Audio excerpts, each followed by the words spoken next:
and people online. So today we have Simon Mendelsohn, who is going to present us his work on diagnosis tests that are non-sputum based. So Simon is clinician, researcher, MD, PhD, working at SADV since 2017.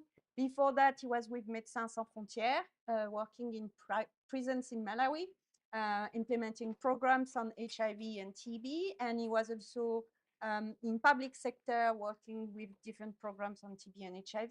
He's been contributing to over 30 different studies in the clinical studies in the field of TB, ranging from diagnostic studies, vaccine studies, treatment and therapeutic studies. And I'll leave it to you, Simon. Thanks. Thank you. Thanks very much for the introduction. And welcome, everyone. So just as a brief introduction and, oh, hi. How's it? As a brief introduction and sort of a framing of what I'll be talking about, I'm going to use this figure here, which I've stolen from a few papers. And in essence, what you're seeing on the figure is time on the x-axis from TB infection on the far left, or exposure to TB, on the far right, progression to TB disease on the far right. And on the y-axis is the pulmonary TB burden. And you'll see arrows going sort of on the diagonal in an upward direction. Of course, people can progress and regress along that spectrum, but this is just showing progression in a single direction.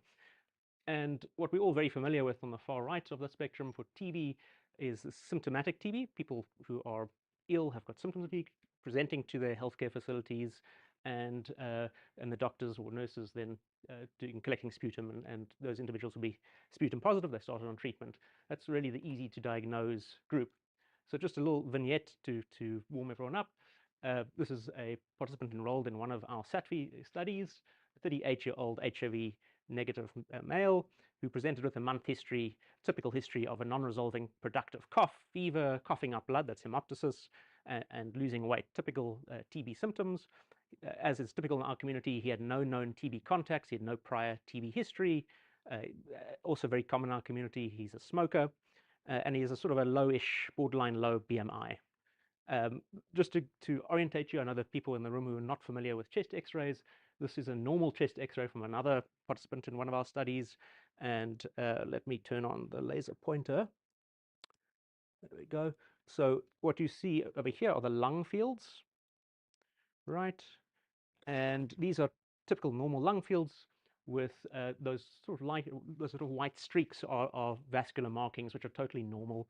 And to orientate you further, white is dense, black is not dense, is gas. So lung fields appear mostly black or gray from air. This participant who I mentioned, who I've introduced earlier, this is his X-ray.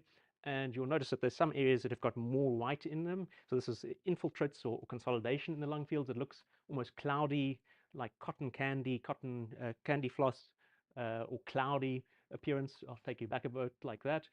So that's what we call classic sort of infiltration due to TB and sort of pathognomonic of TB in our setting.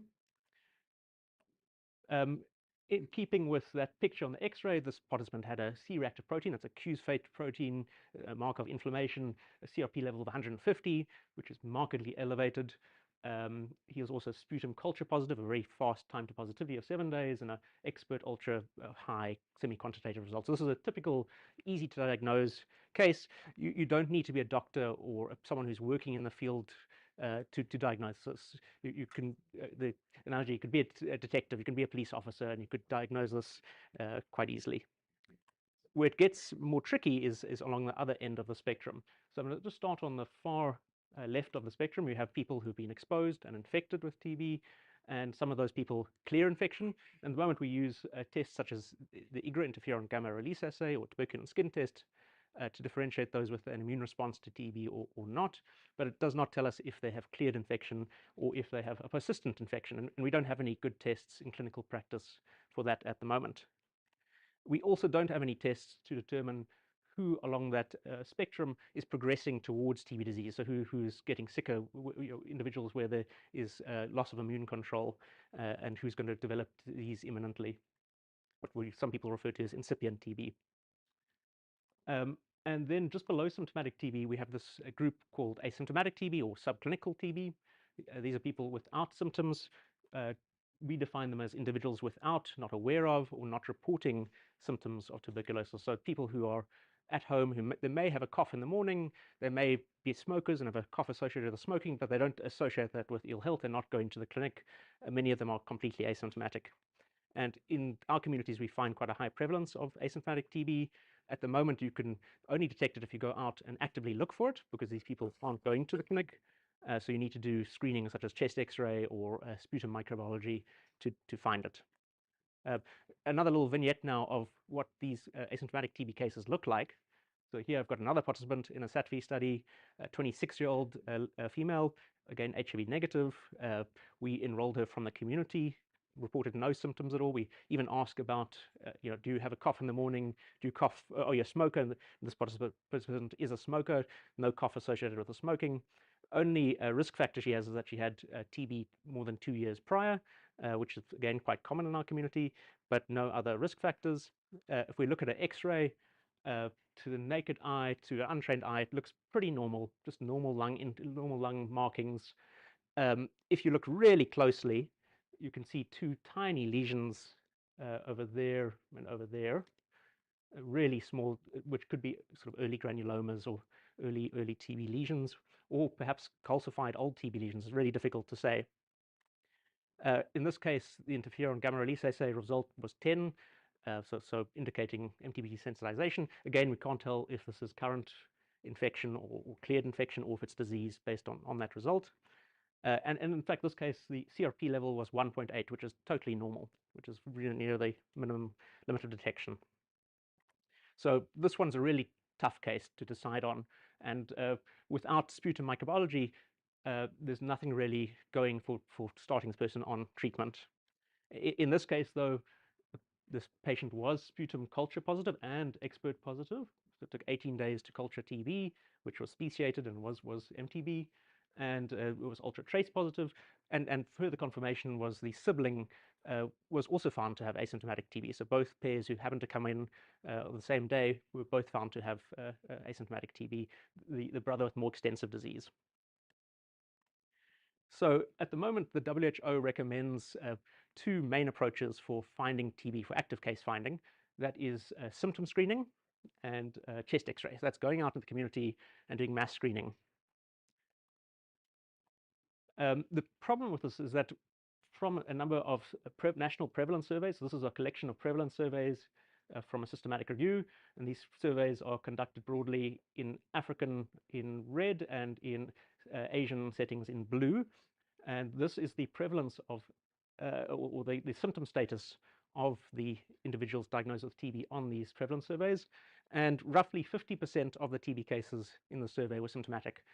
So almost half the cases would not be detected in the community with symptom screening. To bear in mind, so how do they find these cases then if they're not symptomatic? Well, in these surveys, they have two approaches. They do symptom screening and they do chest X-ray. And then if you are positive for either or both, then they do a confirmatory sputum test. So what you'll find with these, you'll find individuals who are chest X-ray positive, symptom negative, which is a large majority of the participants who've diagnosed this way. The other 50% who are diagnosed must be chest X-ray positive. Then there'll be some who are chest X-ray positive and symptom positive, and 50% or less who are symptom positive and chest X-ray negative. However, there's a large group here who are in the community who are asymptomatic and have a normal chest X-ray, and in these surveys they would not have had sputum collected. So there's a further group who are chest X-ray negative, normal chest X-rays, who are asymptomatic, who would not be detected in these surveys. So this is what I'm trying to point out, is these prevalence surveys are missing another population potentially of TB cases. This is the basis for the WHO recommendations, a systematic review, a Cochrane systematic review. And this, the data here, which is summary data from the systematic review, is based on prevalence surveys where they only collect sputum from individuals who are X-ray or symptom positive. So in those surveys, using any TB symptom as the screening tool, you get a sensitivity of about 70%. And if you have any chest X-ray abnormality, a sensitivity of about 94%, which seems pretty good.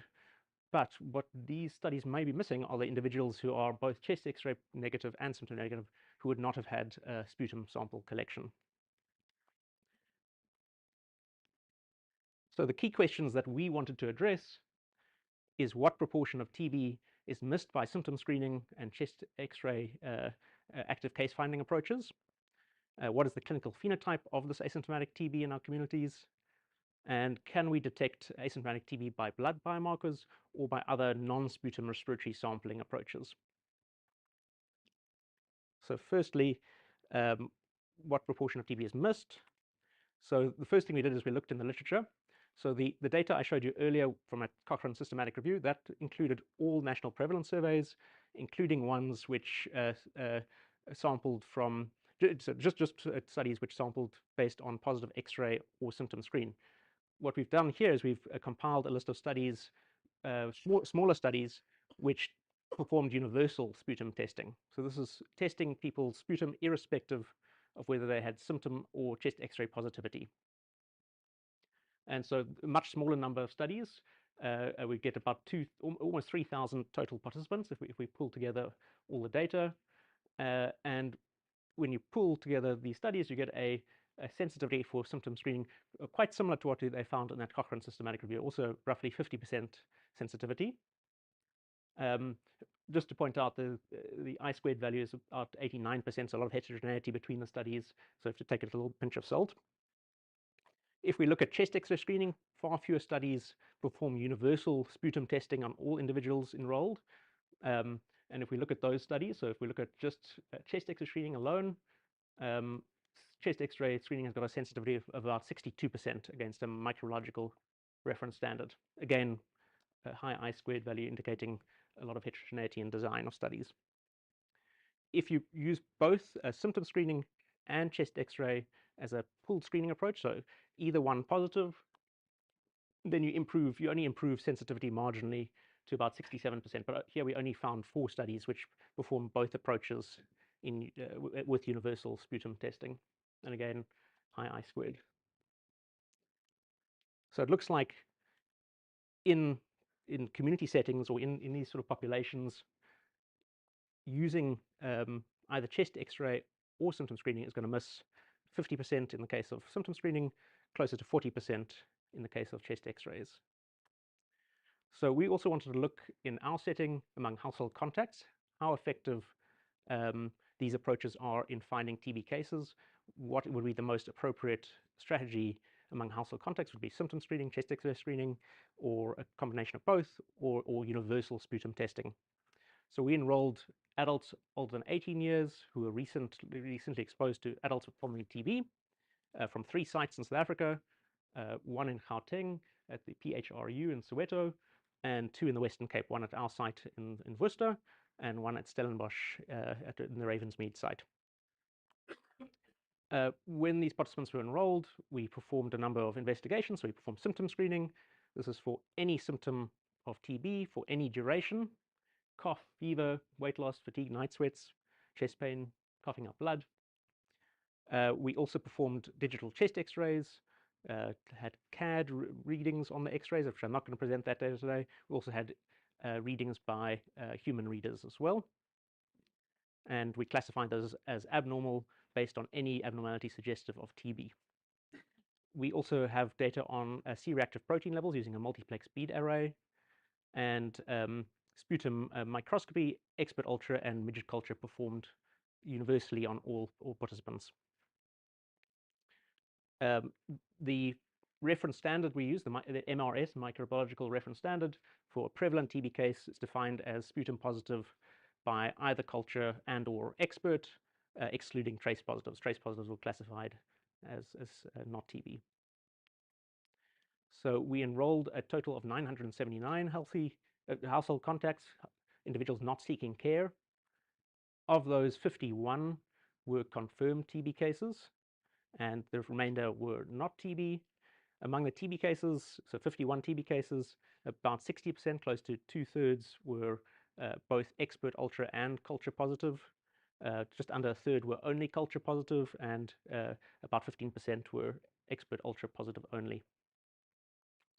Among the TB cases, so among the 51 cases over here, roughly 80% were asymptomatic, did not report or report symptoms or experience symptoms. So how well do the different approaches work in this population? So if you just use a microbiological reference standard, of course, you'll pick up all 51 cases. That's if you test everyone with both expert ultra and culture. If you use culture as your reference standard, gene expert would pick up about 83% of cases. If we do symptom screening, as I mentioned, we miss roughly 80% of cases with symptom screening. And with chest X-ray screening alone, you'd miss about 40%. The sensitivity is about 62%. And finally, if you combine the parallel approach with both symptom and chest X screening, you don't actually improve much upon chest X-ray screening alone. Most of the chest X-ray positive individuals are asymptomatic. Yeah. So the take home from this, what proportion of TB cases would be missed by these approaches? Symptom screening alone would miss almost 4/5, almost 80% or over 80% of cases. Chest X-ray screening alone would miss about over a third of TB cases. So this points to the need for more intensive testing, probably with universal microbiological testing in household contacts. Then the next question we wanted to answer is the clinical phenotype of asymptomatic TB. So first of all, looking at their sputum. This is looking at the sputum load and using, first of all, using smear microscopy. About more than 2/3 of the asymptomatic cases were sputum negative, had no, on AFB negative at least, and the remaining rough third had presence of AFBs on their sputum. Most were scanty, almost 20% of those scanty 1+, and a handful had 2+ or 3+ AFBs, and that's mirrored as well by the expert ultra semi-quantitative results. About 35 out of the 42 asymptomatic TB cases were expert ultra positive, and of those, almost half were trace or very low positive. Only a third were medium or high positive. Looking at chest X-rays on the asymptomatic cases, so I'm comparing here. Among our 51 confirmed cases, we had 9 symptomatic and 42 asymptomatic. Among the 9 symptomatic cases, a relatively small number, but 8 out of the 9, almost 90% of those were detectable on chest X-ray, had visible abnormalities of TB. And among the asymptomatic TB cases, roughly half of them had abnormal features on X-ray. The other half did not have any abnormal features. So the takeaway from that is that asymptomatic TB is predominantly paucibacillary and does not have typical features of TB on chest X-ray. The next question we looked at was, can we, if we can't detect asymptomatic TB using chest X-ray or symptom screening, can we use blood biomarkers to detect asymptomatic disease? And here, just as a summary, we used a whole Luminex panel, bead array panel, but I'm just going to show you representative data just for a CRP. I haven't included the names. This data is all generated by Dominique. So I'm not sure if she's in here today, but she generated all the data. Dominique Riftin from our group. To orientate you to what you're seeing on the slide, this is just a subset of our cohort, as well as data from our second cohort. On the y-axis, we've got the concentration of CRP, milligrams per deciliter. On the x-axis, I'm showing you 2 different cohorts. The one I've already talked about, the household contacts of TB cases, and as well as a second cohort of symptomatic clinic attendees. These are individuals who have got TB symptoms, go to the clinic, and then are either diagnosed with TB in red or have other respiratory diseases in green. Among the household contacts, we've got individuals who do not have TB in green, 25 out of the 42 asymptomatic TB cases in blue, and 7 out of the 9 symptomatic TB cases in red, so a subset of the cohort I've already talked about. What's quite striking in this figure, first of all, one can differentiate TB from not TB in the symptomatic clinic attendees, so scores are much higher among symptomatic TB cases than amongst the controls in the clinic, and you get a sensitivity of about 86%, at a 70% specificity in this group. Pretty good area under the curve as well. One notices, though, that the median CRP level is far higher in the symptomatic TB cases at the clinic than either the symptomatic TB cases in the community, in the household context, or the asymptomatic TB cases. In fact, there's almost no difference here between the asymptomatic TB cases and the controls. So in the household setting, CRP testing has a very average sensitivity, AUC of 0.74, sensitivity of about 70%, at a specificity of 70%. Doesn't work so well in differentiating symptomatic TB cases from controls, and is not able to differentiate, or poorly differentiates, asymptomatic TB cases from the people without TB. So can symptomatic TB, asymptomatic TB be detected by blood biomarkers? Yes, it can, but there's much less inflammatory signal, and biomarker performance demonstrated by CRP is quite poor. The next question we wanted to answer, and here I'm going to take you to another cohort, is can we use alternative non-sputum biomarkers? Can we use other respiratory sample methodologies to detect TB, particularly among the asymptomatic cases? So for this cohort, we had a case control cohort, sort of a validation cohort. We enrolled people with known TB disease from clinic setting, as well as what we thought were healthy community controls, people without known exposure history, or predominantly without exposure history, from the Worcester community. In our healthy control community, about 75 to 80% are IGRA positive, i.e. have been exposed and infected at some point. In this population, we also performed sputum testing on everyone for both midget culture as well as expert ultra. Our reference standard was positive for both. And then we performed a number of comparative tests. So we again performed C-reactive protein testing. We did an IGRA test, the quantiferon TB Gold Plus. Again, digital chest X-ray with CAD reading. I'll show you some of those results as well. And then I'll also introduce you to some of the novel assays which we investigated. So I showed you this figure earlier with the spectrum of TB.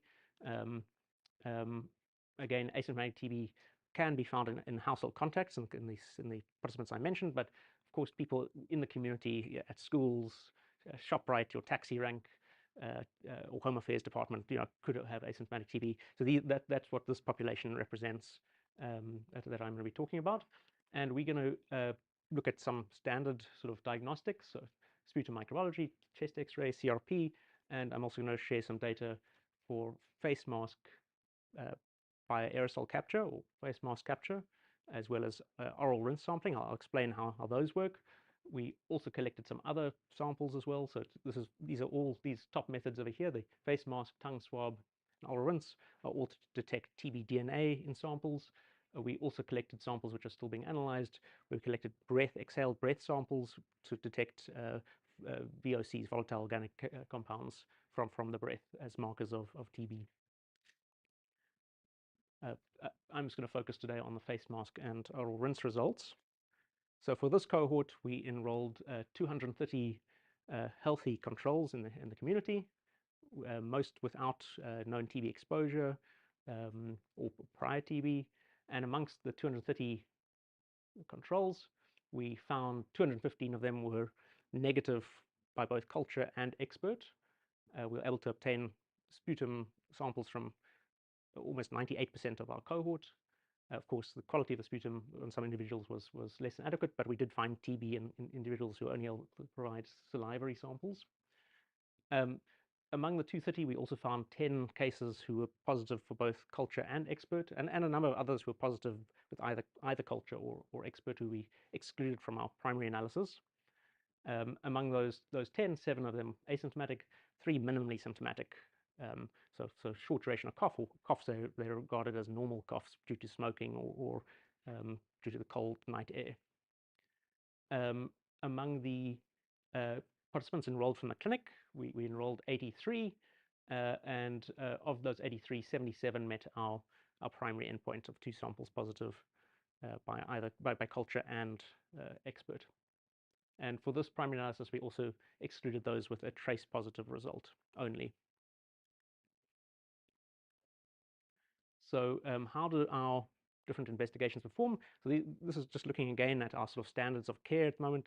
So how does chest X-ray screening work? And this is something that's already endorsed by the WHO, so nothing too novel. But I thought I'd just point out that, as we see for many of our tests, performance in symptomatic TB is really, really good, sensitivity of about 95%, but we miss one or two cases when we look in asymptomatic TB. Here, it's a very small number. There are only 7 asymptomatic cases that we're looking at, but even here, they had very minimal features on X-ray. This is using standard human readers for the X-rays. And if we look at computer-aided detection, just showing you one algorithm, this is the Cure AI CAD score on the y-axis, and divide them into TB or not TB. In fact, I've got that.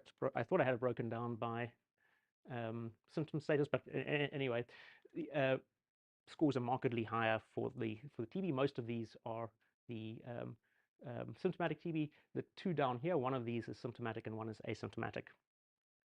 The 2 that are negative.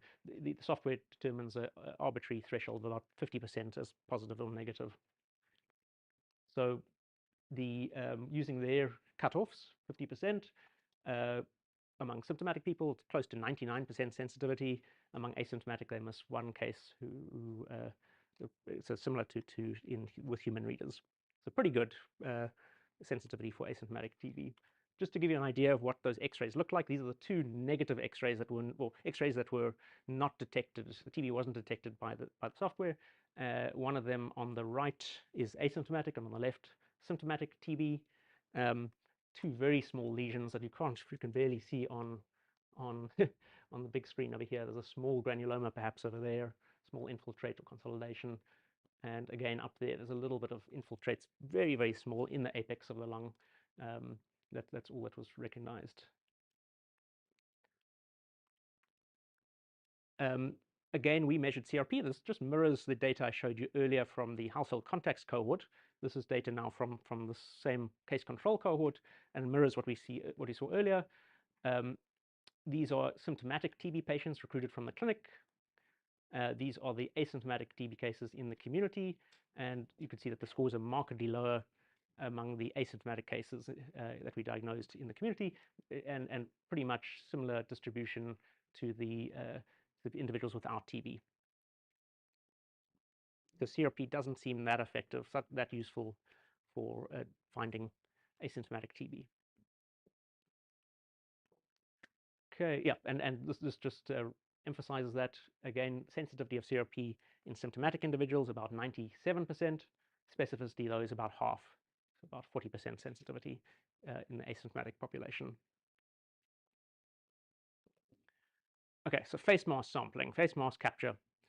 Just to briefly explain what that involves, we take an N95 mask, we 3D printed polyvinyl alcohol, PVA patches, which we attached to the inside of the mask. So it's sort of like this over here, a little patch inside. In fact, we fitted 2 patches in each mask. This work was done by Gabby Jackson, who might be right in the front row. So she prepared all the masks. And participants would then wear the masks for an hour, breathing normally. We didn't require any specific respiratory maneuvers. They didn't need to cough into the mask or sing or shout into the mask or anything like that. But of course, some individuals would be coughing and others wouldn't be. And in theory, this would capture exhaled breath or particulate matter from their coughs or talking into the mask. It's meant to be pragmatic, so this is something we were hoping you could apply at a clinic, that you can give everyone masks, collect their masks while they're waiting in the queue, and then test them after they've left. However, sensitivity is particularly low, close to 26% overall, 27% roughly in the symptomatic population, and again, you get half sensitivity in the asymptomatic population. So very poor sensitivity for symptomatic TB, but even lower for asymptomatic TB. So it doesn't seem like a viable option. Another idea we had, so our participants were also providing exhaled breath samples, which were testing for VOCs, so volatile organic compounds. And before we did the VOC sampling, we required them to rinse their mouths with water, and they'll spit that out into the drain. So towards the end of the study, we had an idea, hey, why don't we, instead of spitting that water out, why don't we just stick it into a gene expert cartridge and see if we can detect TB? And lo and behold, we just doing the simple maneuver, giving them 5 mils of sterile water, swirling it around in their mouth for 1 minute, and then spitting it into a cup, and testing the cup as you would with a normal sputum sample with the gene expert, you get a sensitivity of about 64% for oral rinse, and again about half, about 33% for asymptomatic TB. So again, doesn't work as well for people with less TB in their lungs. This figure over here is just to highlight the relationship between sputum bacillary load and what we capture in either the face mask or from the oral rinse. So just to walk you through it, it's quite a complicated slide. On the x-axis, you have the sputum expert ultra semiconductor load in either high, medium, low, or very low. On the y-axis, you have the proportion who are positive on either face mask and or oral rinse, so 0 to 100%. And in yellow and light orange and darker orange, you have the face mask, and in light blue and dark blue, you have oral rinse. Darker colors are positive, lighter colors negative. So just to walk you through one of these bars, so for example, for the oral rinse, we get close to, I think, 82% sensitivity for oral rinse among those with a high sputum visceral load. And that seems to go down, so roughly 75% for those with a medium sputum bacillary load, down to about 20% or less in those with low, and no detection in those with very low sputum load. So there seems to be an association between oral rinse as well as face mask positivity and the sputum bacillary load. So much better sensitivity at higher pulmonary bacillary loads. So take home from this, can we use alternative respiratory non-sputum diagnostics to diagnose asymptomatic TB and use as screening for symptomatic TB?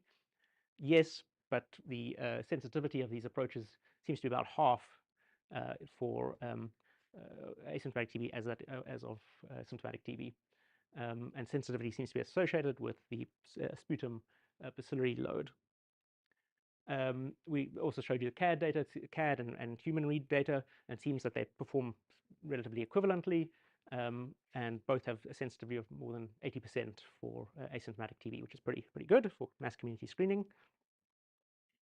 So conclusions from what I've shown you so far: asymptomatic TB is very common among household contacts and in our community in general. More than 80% of the TB cases that we found were asymptomatic. We found that the asymptomatic TB is characterized by a low CRP, low bacillary load, so low inflammation, low numbers of TB in the lungs, and often did not have a chest X-ray suggestive of TB, had minimal changes on X-ray. We found that symptom screening would have missed more than 80% of TB cases if it is used as the predominant first screening tool. Chest X-ray screening would also have missed more than a third of cases, and more than 40% of the asymptomatic cases had normal or minimal features on X-ray that would not have been picked up by many readers. So if we interpret that data in the context of our national prevalence survey, which was conducted now about 5-6 years ago, that survey may have underestimated the prevalence of TB in our communities by up to 40%, because it didn't perform universal testing of sputum. It only performed sputum testing as a secondary investigation after people were either chest X-ray or symptom positive. So we might be underestimating the burden of asymptomatic TB in our communities. Conclusions for serum CRP testing. So it would have also missed about 50% of all TB cases, and could not differentiate asymptomatic cases from healthy controls in the community. And why that's relevant is that WHO is planning to endorse CRP testing as a potential mass screening tool for the community. But if you are missing almost all the asymptomatic cases, which make up the majority of cases in the community, then it probably would not be an appropriate tool to use for mass screening.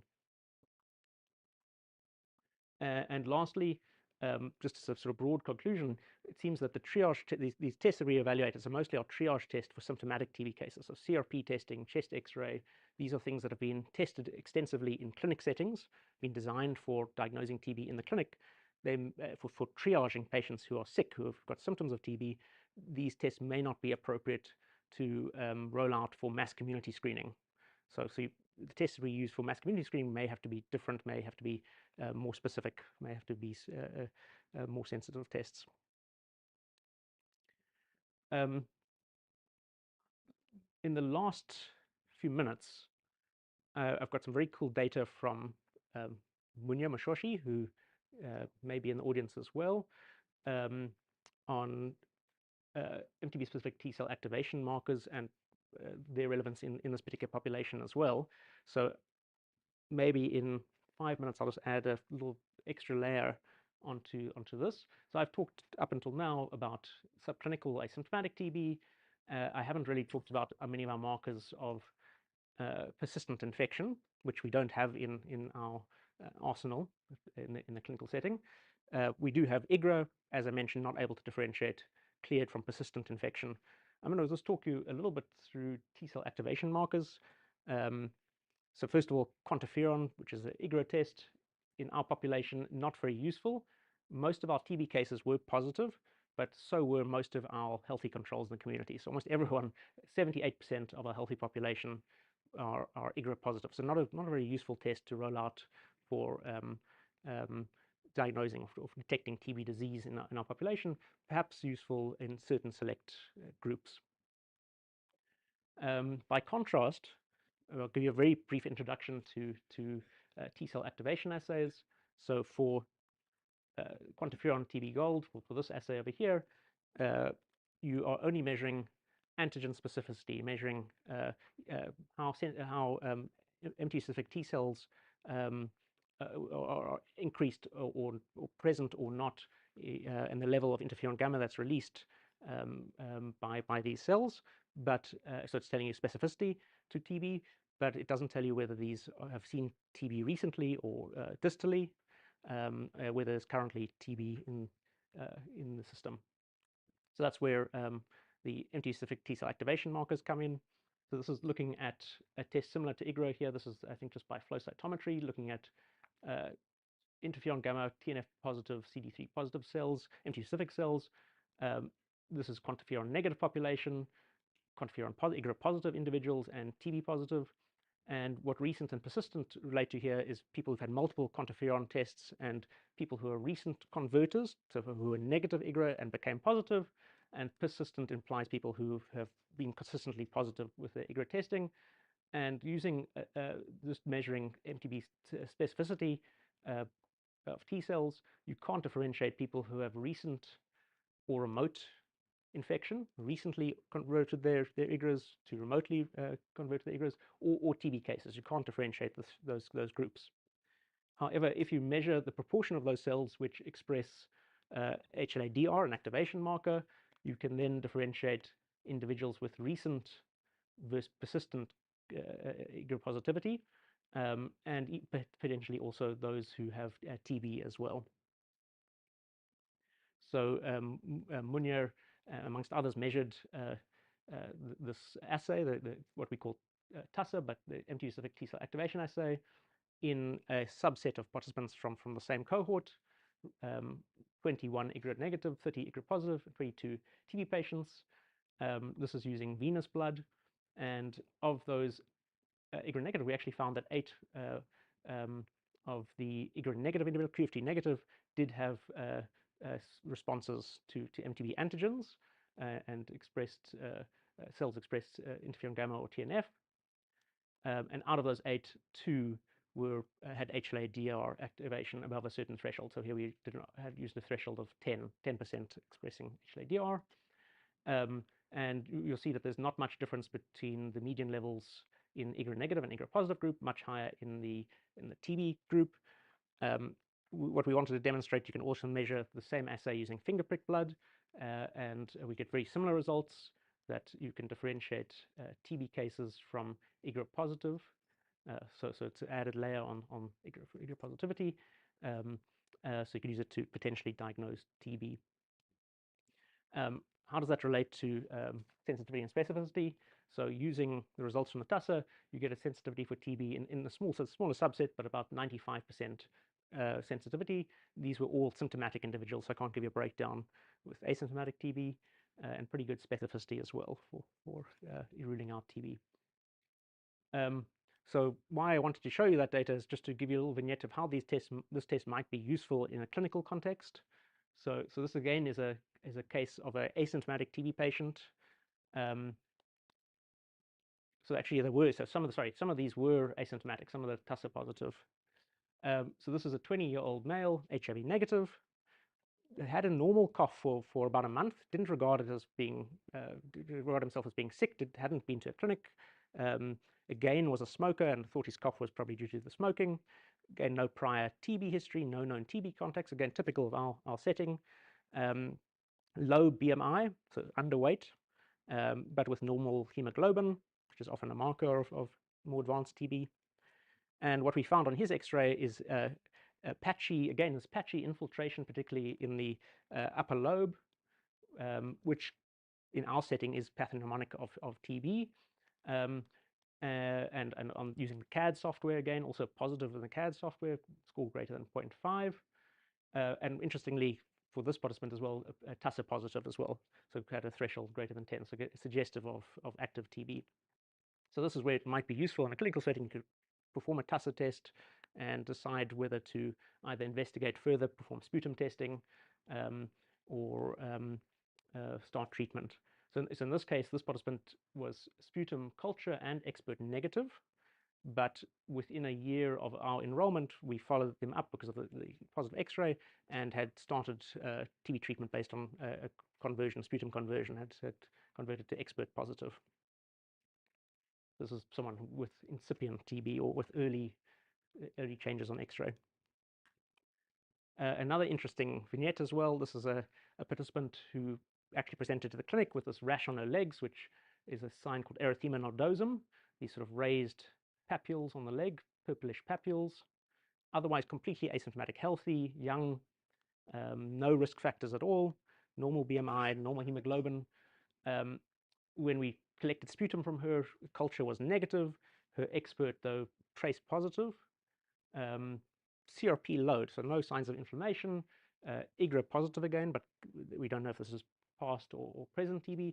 X-ray, again, nothing that's really definitively TB, but there is a lesion, again, probably a granuloma up in the right apex, which could be either a present or cleared TB granuloma, prior TB.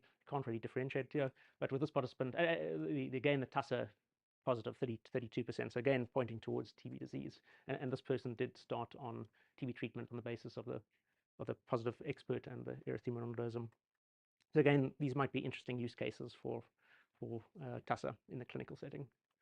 So I'm going to end there. This is a big team's work. I'm only presenting little pieces, little snippets. This is the report consortium, the data I presented at the start of my presentation, looking at asymptomatic TB among household contacts. Large team at SATFI, at UCT, as well as at Stellenbosch, WITS, and Pretoria, as well as collaborators in the US. And then finally, for the last bit of data on the non-sputum sampling, a number of collaborators both at SATFI and as well as other collaborators in the UK and the US. Thank you very much.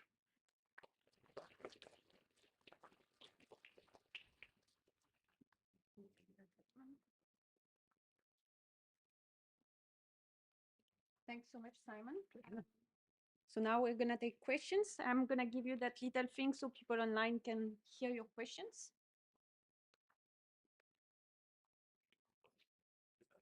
Thanks. It was a great talk. It's a lot of work. Very interesting.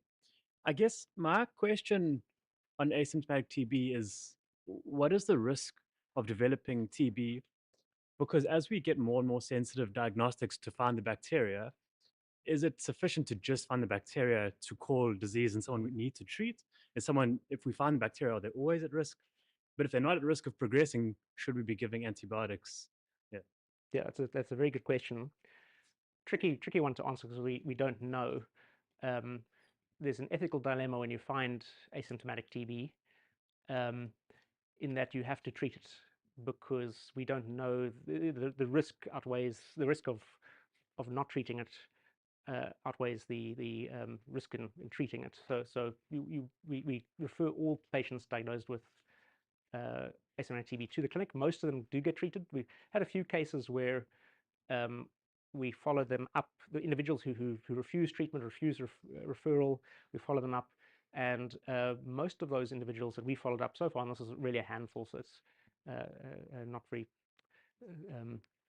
well-powered answer, but most of those individuals eventually do progress. But the evidence from modeling studies shows that many of those with asymptomatic TB will self-cure. So it's tricky ethically to conduct those studies. We have to look back at the literature pre-antibiotic era, and there we see that many people do self-cure without treatment, and many, though with radiological features, do progress to active disease as well. The benefits of treatment probably outweigh the risks. So we on the side of caution and refer for treatment for everyone. Yeah. Yeah. But the other point that question raises is when we are testing in this population, we are only collecting a single sputum sample at a single time point. It's possible, if we did more intensive sampling, take 3 sputum samples day after day, do 3 different cultures, we probably would find a higher rate of asymptomatic disease as well. Most of those people would probably self-cure as well. But that's all anecdotal. No.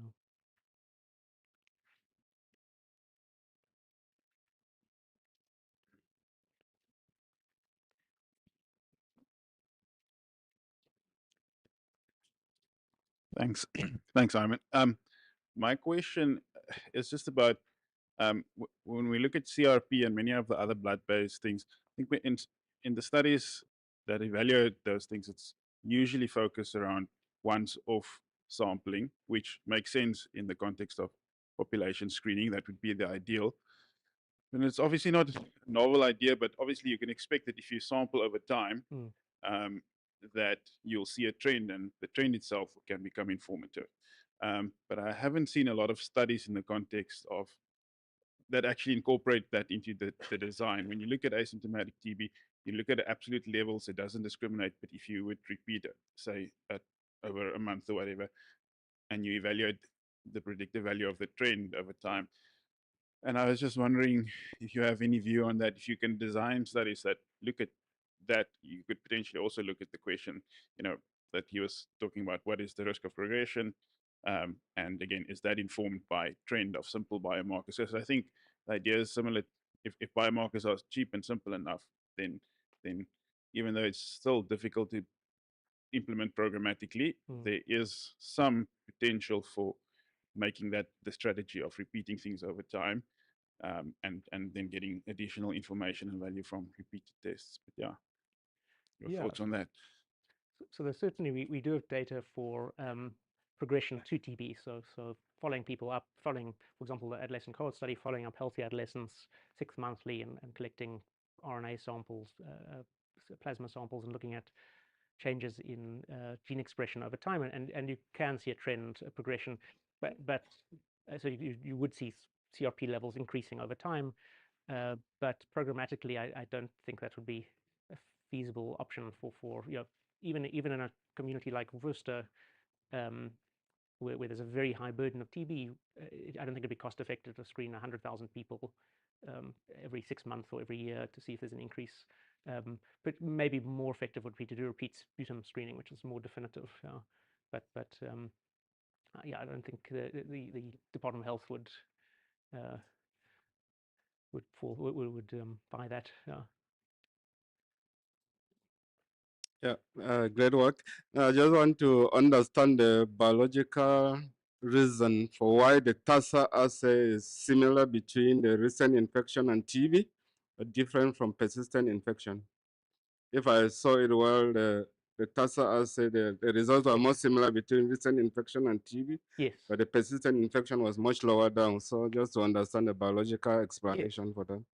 So what we think is going on there is that's a response to the either burden of MTB. So with TB, there's persistent, with active disease, there's persistent TB in the lungs. And so it's recent antigen, there's a lot of antigen exposure, so it's a high burden of antigen, and that increases the HLA-DR response. But with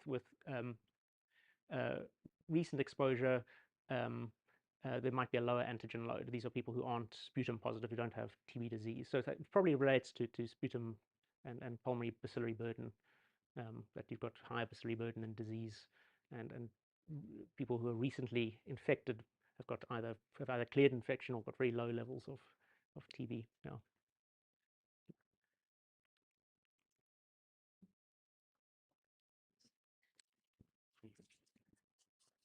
So Simon, the Minister of Health calls you up and says, Dr. Mendelsohn, I'm going to give you $1 billion.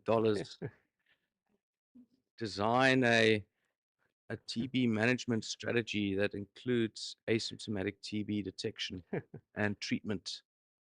How would you do that detection based on what you've learned? So first off, 1 billion rand is not a lot.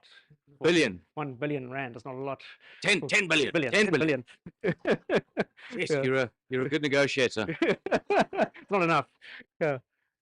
But yeah, so if you had unlimited resources, you'd probably want to do something that's most sensitive, and that in this case it's collecting sputum from everyone irrespective of symptoms or chest x-ray, and testing with culture, with the most sensitive test, which would be culture. And if you had unlimited resources, multiple cultures, that's not pragmatic or feasible.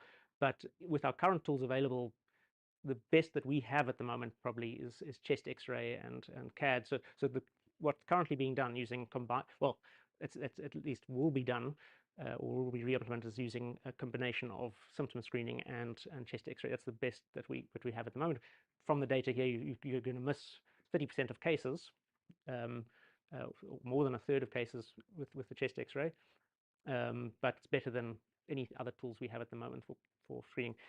A happy medium, perhaps, of the cheapest approach, or the sort of medium approach, would be to collect sputum from everyone irrespective of x-ray or symptom positivity, and use something like a gene expert, which is implemented throughout South Africa. But again, not probably pragmatic. We don't have enough instruments, enough people to do the testing, so you need a pre-screening of some sort. And at the moment, that's probably x-ray is probably our best tool, until we find something better.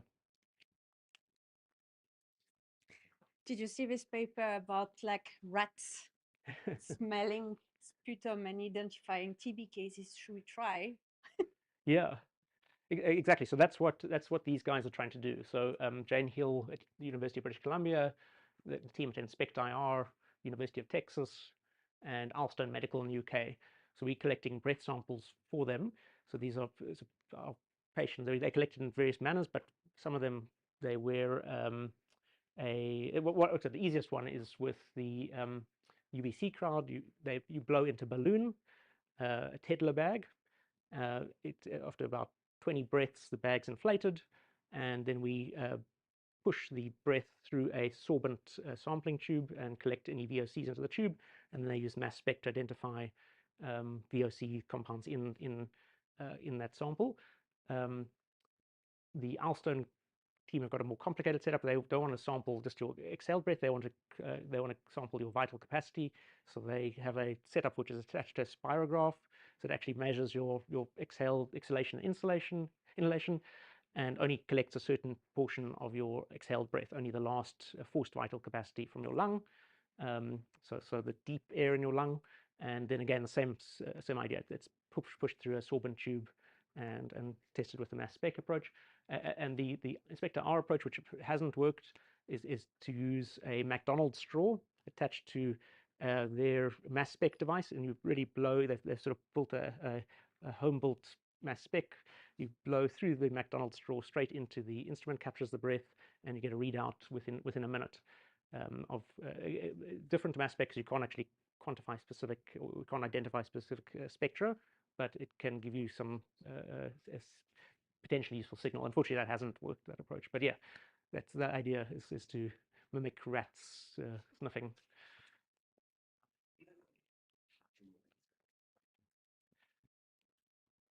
With the TASA, how recent is recent? Is there any indication of that yet? Is it months, weeks, days?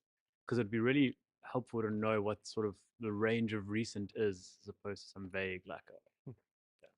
So from the work that Chelek and Pandey and Munya and Elisa and others at SATFI have done, what they meant by recent is they performed quantiferon every 6 months, and for people who remained negative throughout, that's, I think it was at least 4 time points they were negative.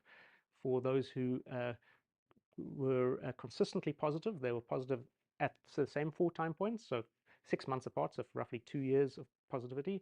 For the recent converters, that is where they were negative at least negative at 2 time points, then became positive, and then were sustained positive at least 1 further time point. So 2 negative followed by 2 positive, and that's how they confirm. So that's the best we can give you at the moment, is it's sometime in the previous 6 months or further. Yeah. Yeah.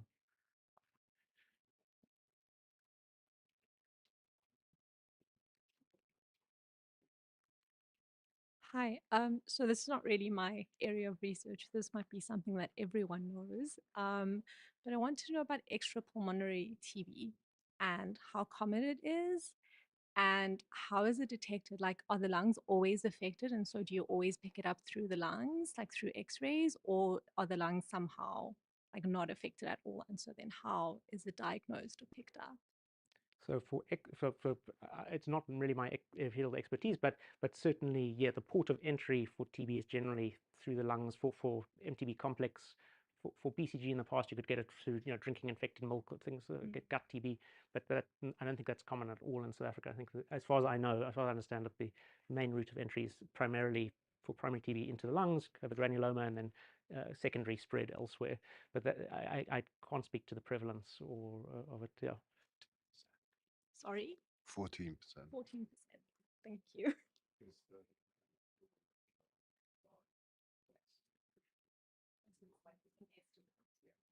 Yeah, and more common in HIV, but that's as far as I can, as far as I know. No more questions? Fantastic. One more question. Last question. Will you pass that?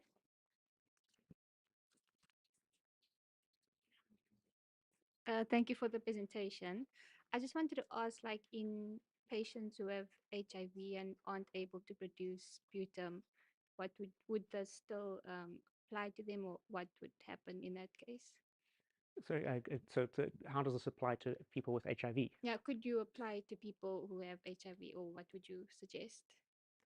Yeah, so most of the data I presented to you is from people without HIV. The report study, I showed you the data from the household contacts that includes a proportion who are HIV positive, roughly equivalent to the 15% of the population in that study, which is similar to the Western Cape's HIV prevalence. So only a very small fraction were HIV positive. So we can't really extrapolate how well these approaches work in HIV positive. I would suspect not as well. So looking at the breath-based and sputum-based approaches, most of those, in HIV, often there's porcibacillary disease, so there might be less TB in sputum. Patients are less able to cough. Certainly in X-rays of people with HIV and TB, sometimes the features of TB on X-ray are less evident or less extreme. So perhaps we would see a lesser phenotype as well in people with HIV and asymptomatic disease. I don't know is the answer, though. We haven't really done it.